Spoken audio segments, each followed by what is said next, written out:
Welcome to big news. నేను మీ గౌసుద్దీన్ షేక్. ఉన్నదే రాస్తా, చూసిందే చెప్తా.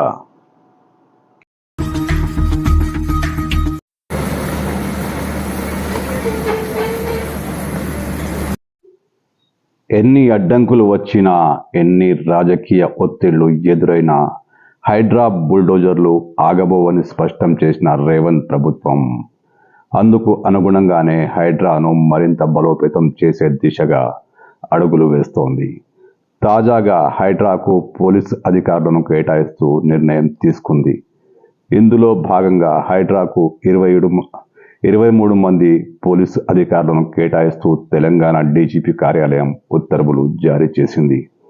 వీరిలో 15 మంది ఇన్స్పెక్టర్ స్థాయి అధికారులుండగా మిగిలిన వారు ఎస్ఐ స్థాయి అధికారులున్నారు. వీరందరినీ హైడ్రా కమిషనర్ రంగనాథ్కు రిపోర్ట్ చేయాల్సిందిగా ఆదేశాలు జారీ చేశారు. అయితే ఇది తొలి అడుగు మాత్రమే. హైడ్రాను మొత్తం 3 జోన్లుగా ఏర్పాటు చేసి ఆయా జోన్లకు ఎస్పీ స్థాయి అధికారులను ఇన్ఛార్జిగా నియమించాలని ప్రభుత్వం నిర్ణయించింది. వీరికి చీఫ్ కమిషనర్గా రంగనాథ్ వ్యవహరిస్తారు. ఇంతేకాకుండా హైడ్రా పోలీస్ స్టేషన్ను కూడా ఏర్పాటు చేయబోతున్నారు. సొంత పోలీసు బలగాలు సమకూరడంతో హైడ్రా మరింత దూకుడుగా కూల్చివేతలను కొనసాగించబోతోంది.